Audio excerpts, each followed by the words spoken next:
Hey everyone, and welcome to this explainer. Okay, so today we are tackling a topic that pretty much touches absolutely everyone in the working world, performance appraisals. Now, our goal right now is pretty simple. We're going to take what is traditionally this super stressful, nerve-wracking corporate ritual and transform it into a totally clear, transparent tool for your own career growth. We're pulling back the curtain on exactly what happens behind closed doors, why it happens, and most importantly, how you can actually use it to your advantage. Seriously, take a second and think about your own workplace experiences. Do you utterly dread performance review season? For so many of us, getting that little calendar invite from HR or our manager brings on this instant wave of anxiety. But look, it really doesn't have to be that way. I promise you, once you understand the actual mechanics and the theory behind these evaluations, you can absolutely turn that fear into empowerment. Because, well, knowledge is power, right? Okay, let's dive into this. Here is our roadmap for today. 1. What is performance appraisal? 2. Why it matters. 3. The 6-step process. 4. Traditional versus modern methods. And 5. Navigating challenges. Starting with Section 1. What exactly is a performance appraisal? At its core, an appraisal is really just the process that management uses to measure how efficiently and effectively you're doing your work. It's all about obtaining, analyzing, and recording information about your relative worth as an employee over a specific chunk of time. To give this some academic weight, let's look at this widely accepted definition by Flippo. He states that performance appraisal is the systematic, periodic, and an impartial rating of an employee's excellence in the matters pertaining to the employee's present job and potential for a better job. Notice that emphasis right at the end there. It evaluates not just what you're doing right now in your day-to-day, but your actual potential to take on way more in the future. Think of your workplace capabilities kind of like a giant dashboard meter, ranging all the way from poor and developing right up to good and outstanding. In any organization, let's be real, employees don't all have the exact same capacities or qualities. People just perform at different levels, and the appraisal is basically the tool used to identify exactly where everyone sits on that spectrum. The source material actually gives us this absolutely brilliant train analogy to help illustrate this. Imagine a highly successful retail store. The credit for that success goes to everyone, right? Well, practically speaking, a train isn't made up entirely of engines. Some employees are the engines, playing these massive key leadership and high-impact sales roles. Others act as the bogies, playing really crucial but more supportive administrative roles.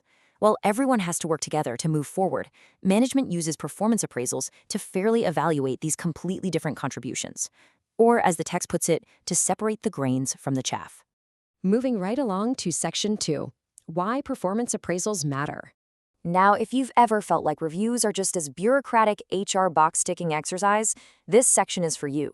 This process is essentially a massive investment for the company, and it acts as the vital link between the organization's big-picture objectives and your personal career goals. Let's rapid-fire through these key objectives. Why does this matter to you? Well, first off, it literally dictates your paycheck. Appraisals determine compensation, wage structure, and those all-important bonuses. Second, it shocks out who gets promoted and who takes on higher responsibilities. For the company itself, it validates their own hiring procedures, helps identify exactly where training is needed, and ultimately serves as a major motivational tool. When you hit your targets and get recognized, it inspires you to do an even better job next time. All right, Section 3, the 6-step appraisal process. Let's look at how you are actually evaluated. Have you ever wondered what exactly goes on behind the scenes to generate your final review score? Well, it is definitely not arbitrary. It's a highly structured life cycle. Let's walk through the steps together. Step 1 is establishing the performance standards, setting those measurable criteria.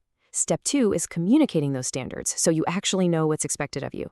Step 3 is the hardest part, actually measuring your performance throughout the year. Step 4 compares your actual work against the standard to spot any deviations. Step 5 is discussing the results with you. And the final step is decision-making, taking corrective actions, handing out rewards, or planning those promotions. Out of all of those steps, Step 5, discussing the results, is basically the most critical stage for you. This one-on-one feedback loop isn't just about handing you a grade like you're back in high school. The whole focus here is on two-way communication, deep listening, and problem solving. It's about reaching a solid consensus with your manager so you both know exactly how to take corrective action and improve going forward. On to Section 4, traditional versus modern methods, the evolution of grading. How you get evaluated today is likely very, very different from how your parents were evaluated. On one side, we have the traditional approach. This was super rigid and entirely past-oriented. It basically just looked backwards at what you did simply to deal out rewards or punishments based on an overall judgment. But on the other side, we have the modern approach. This one is highly structured, deeply developmental, and uniquely future-oriented. It actually treats you as an individual and focuses heavily on continuous feedback and your future career potential. Let's just quickly look at some of these older traditional methods. You had the essay appraisal, where a manager literally just writes a free-form description of your work. You had straight ranking, which is basically listing employees from best to worst, kind of like picking teams for dodgeball in gym class. Then there's paired comparison, critical incidents, field reviews, and standard checklists and rating scales. While these methods are for sure simple and cheap to run, they often suffer from one massive, glaring flaw: heavy, completely unchecked evaluator bias. Because of those flaws, modern methods were born. Let's look closely at one of the best ones out there: Management by Objectives, or MBO. This is a truly participative process. Instead of these top-down mandates, you and your boss actually sit down together to identify common goals and agree on exactly how your success is going to be measured. The logic here is incredibly sound. When you are actively involved in your own goal setting, you are just far more likely to take ownership and successfully fulfill your responsibilities. Another super popular modern method is the 360-degree feedback appraisal. This is a multi-evaluator approach. Instead of just your boss judging you, feedback is gathered from all directions. You do a self-appraisal, your manager rates you, your subordinates rate you, and your peers rate you. It gives this beautifully complete picture of your teamwork, your leadership qualities, and your sensitivity toward others. It effectively completely removes the bias of just one single manager. Now we also have to discuss a highly structured and frankly sometimes quite controversial modern method: the bell curve. This system forces employee ratings into a standard normal distribution. We see it widely accepted in really fast-paced industries like retail, but as the source notes, it's a system that is often heavily feared and not favorably accepted by the employees who are subjected to it. So the crucial point is how this curve strictly categorizes the workforce. By design, 20% are recognized as top performers. The vast majority, 70%, are marked as average performers, and the remaining 10% are categorized as bottom performers. Those in that bottom 10% are typically placed on a performance improvement plan, a PIP, or they might even face demotion or separation from the company. It's a very rigid system that clearly dictates organizational mobility. And finally, Section 5, Navigating Challenges. Let's talk about overcoming the hurdles.